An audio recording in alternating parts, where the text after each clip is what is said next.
Magandang umaga, hapon pala. Magandang hapon sa inyong lahat. Andito po na naman si Professor Tontot Contreras sa isa na naman edisyon ng Usapang Politika dito sa Facebook, live para sa mga friends ko.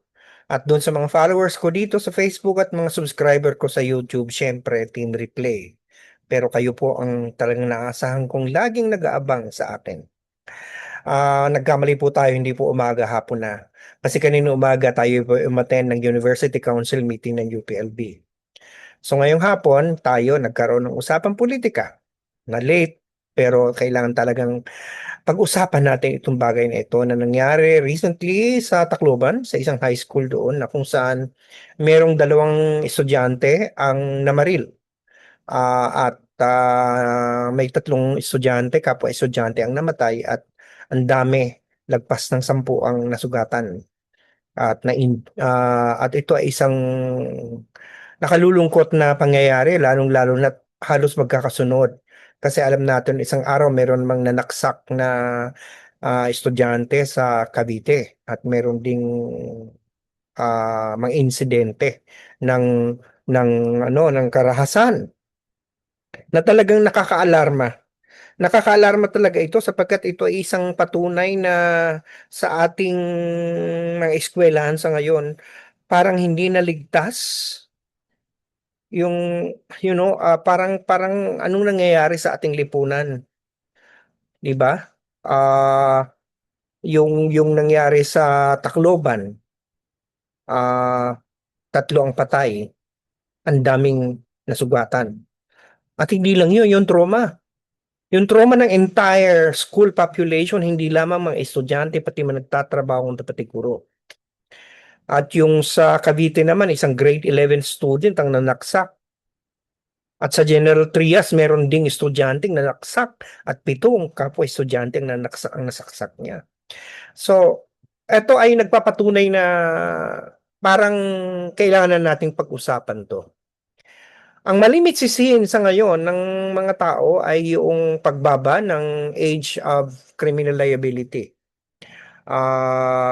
Yung Juvenile Justice and Welfare Act na kung saan ang batas na ito ay kapag ikaw ay below 18 years old, ah, pero lagpas ng 15, ikaw ay ah, hindi dadaan sa criminal procedure maliban lamang kung meron kang discernment. Ano yung ibig sabihin ng discernment? Alam mo na mali yung gagawin mo, ginawa mo pa rin. Na meron kang deliberate na gawin. Okay? So 15 to 18. Pero pag below 15, 14 down, ay sa halip po na criminal procedure o pinadaanan ng isang gumawa ng krimen, ay ito pinapadaan sa ibang mga procedure katulad ng rehabilitation, counseling, at hindi rin ibig sabihin na papakawalan siya sa lipunan. Pwede po siyang i-detain na, pero ang detention niya ay hindi sa kulungan, kundi sa rehab. Dahil ang prinsipyo nga dito ay yung kanyang kaisipan ay hindi pa mature. So marami nagsasabi na siguro kailangan na nating ibaba. Wag ng 15. Kasi yung 15 to 18 dadaan sa procedure kapag may discernment. Pero pag below 15, wala nang daan na criminal procedure kung may discernment man o wala.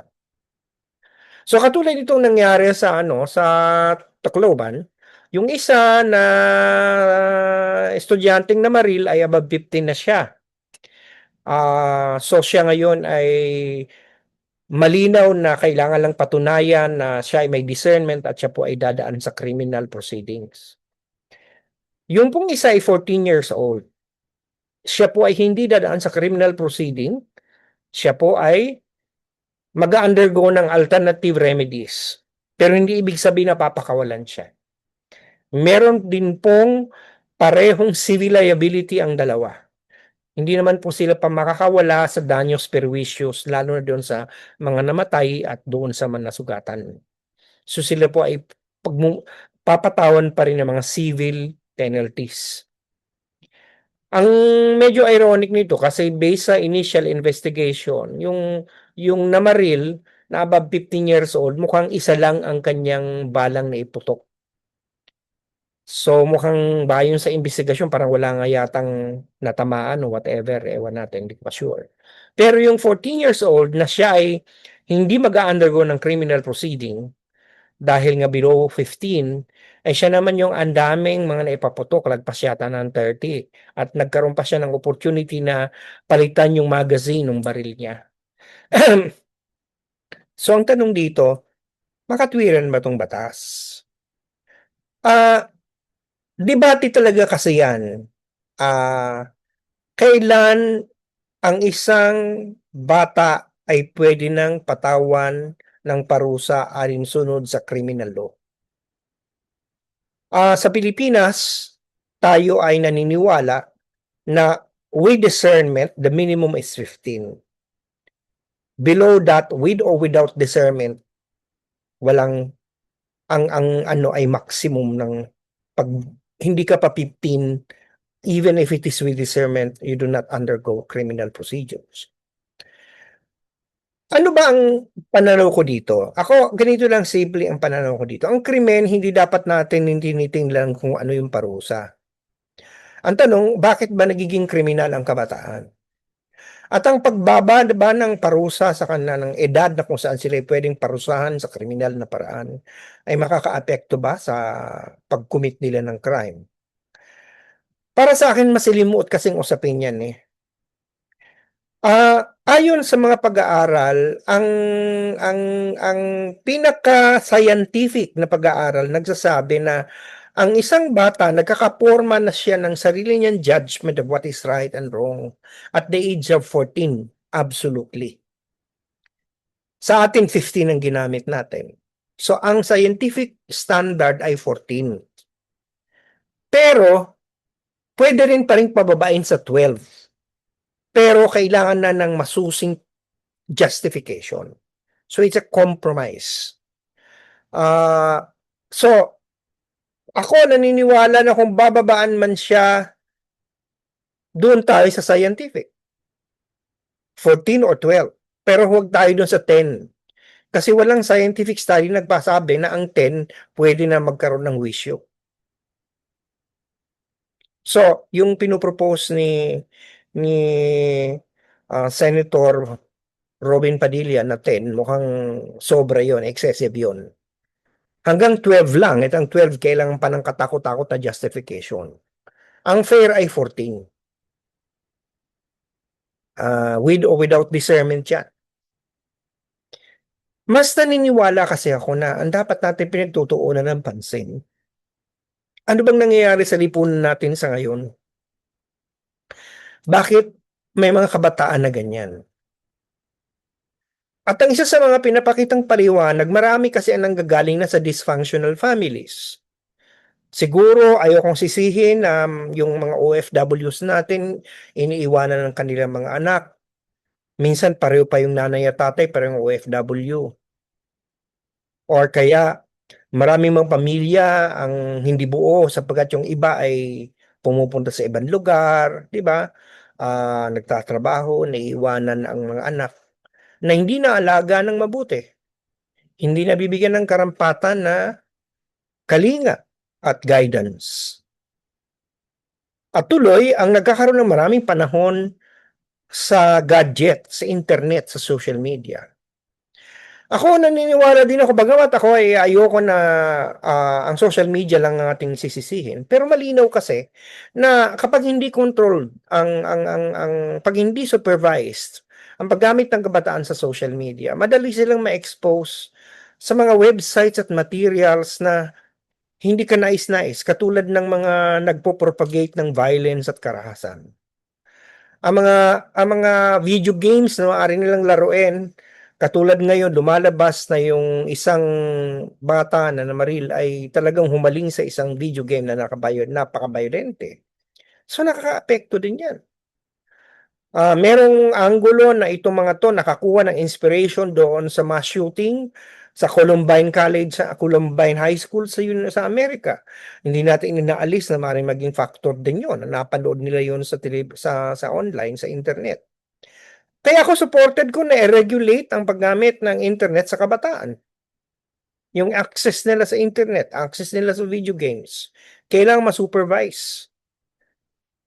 Kailangan ay huwag pababayaan ang ating mga anak, ang mga apo na sila-sila na lang, wala nang kausap. Kasi nga naman, sa ngayon mapapansin mo, walang panahon ng mga magulang nagtatrabaho, walang perang pangkuha ng yaya, o kaya kung meron man, ay yung yaya nag-internet din, hindi ba? So yung bata, napapabayaan siyang naghahanap ng sariling material, dapat ito supervised. Ako, sa akin, meron dapat oras lang silang pwede at pwede lang nilang gamitin sa academic activity. Kasi ang internet naman, marami mga educational materials eh. May mga matututunan ka naman sa internet na mabuti. Pero dapat i-supervise. Dapat ang matutunan nila kabutihang asal, hindi yung pagpatay, hindi yung karahasan. At dito ngayon natin tutunguhin yung kultura ng karahasan na nakikita ng mga kabataan sa paligid niya. Paano nga naman hindi magiging marahas kung ang mga narinig niya sa kanyang magulang, narinig niya sa kanyang mga leader sa pamahalaan, mga politiko, mga public figures, ay karahasan. Natatawa nga ako dito sa mga diehard Duterte supporter kasi sa ngayon, bigla na naman sinisisi na naman si Pangulong Marcos na para bang kung ang presidente daw si Digong Duterte, hindi mangyayari ito. Teka muna, magbalik tanaw tayo. Balikan natin yung pananaw na ang pagpapakalat ng kultura ng karahasan ay naging institutionalisado noong panahon ni Rodrigo Duterte. Yung kill, kill, kill, yung pagpatay, basta kaaway mo ang isang tao, basta mayroong problema sa isang tao, kung napagsususpetsa na drug addict yan, kriminal yan, pwedeng patayin, pwedeng barilin dahil kaaway mo. Kanino ba nagsimula yung ganyang pananaw? Kailan natin simulang celebrate at palakpakan yung mga violent words? Di ba? Kayong mga DDS ang pumalakpak at nagbunyi yan na panahon ni Duterte. Tapos nga sasabihin ninyo na kung siya ang presidente, di mangyayari ito. Siya nga ang nagpasimula. Isa siya sa mga nag-institutionalize ang kultura ng karahasan. Sa kamalayan ng hindi lamang kabataan, kundi ng lahat. Paano ma-expect ang kabataang mag-aral ng mabuti at matuto ng mabuti kung ang kanyang mga magulang na DDS nagse-celebrate sa violence? Di ba? Si Sara Duterte, di ba? Yung pagpatay, yung mga kapatid niya, patayin, ibigay niyo sa akin ang ulo ni Pangulong Marcos. Di ba? Yung pagbantaan mo ang buhay ng Pangulo, ng First Lady at ng Speaker. Iyan ba? Kaya itong si Sara Duterte, talagang sabi ko, anong klase naman tong babaeng to? Na i-remind pa tayo na dapat ang gobyerno daw namayos dahil para maging safe ang kabataan. Nakakapagsalita siya ng ganyan, pero nasaan kaya si Sara Duterte nung may mga kabataan na namamatay sa war on drugs ng kanyang tatay? Kayo na mga DDS, hindi ba pinagbubunyi nyo yun? Hindi ba rationalize ninyo? Si Kian de los Santos, estudyante yun. Ang kanyang pakiusap ay mag-aaral pa siya, magtitest pa siya. Pinatay. Di ba? Marami mga kabataang nadamay. They're just in the wrong place at the wrong time. Ba't narinig ba namin kayo? Narinig ba namin kayo na magsalita? Si Robin Padilla, gustong ibaba ang age of criminal liability sa 10. Pero tinulungan niya namang tumakas si Bato de la Rosa. Takasan ng batas. Di ba? So asan dito ang consistency? Asan dito ang nasaan? Di ba? Tayong lahat ay may pananagutan. Ang kabataan ay dapat turuan natin ng tamang perspektibo sa buhay. At ang kultura ng karahasan ay nagko-contribute yan. Maging yan, nakikita man nila yan sa internet, dahil napapabayaan natin sila, hindi natin sila nagagabay? O nakikita din nila yan sa kanilang mga public officials, sa kanilang mga magulang? At dahil sa mga economic difficulties, napipilitan magtrabaho ang parehong magulang sa abroad na iwanan ng mga anak sa pangangalaga ng mga tao na dahil sa may mga trabaho din o kaya matanda na ay hindi rin sila mabigyan ng tamang panahon. Kawing-kawi ang problema natin, pero wag nating sabihin na ito ay kasalanan ng pamahalaan lang. Lahat tayo dito may kasalanan. At kung pag-uusapan natin ang pinakamalaking epekto sa kultura ng karahasan, ito yung panahon na Presidente Rodrigo Duterte na in-institutionalize natin ang culture of violence.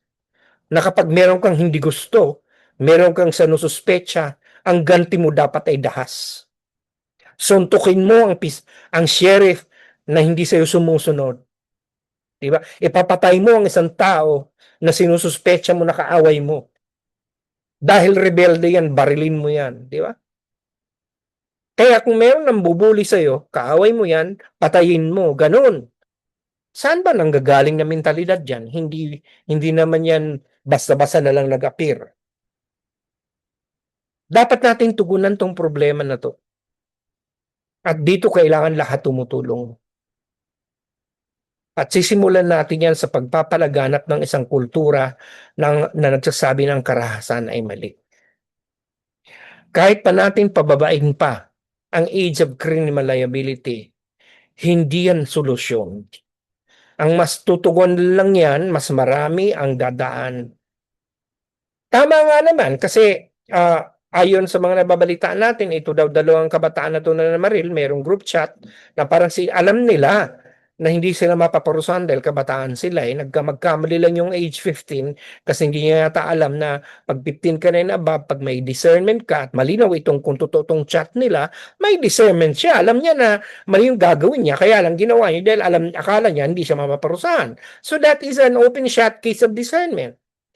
So, may gano'n na anggulo. Pero ang sinasabi ko, hindi yan complete na solusyon. Mananatili ang urge to be violent regardless of what age you have.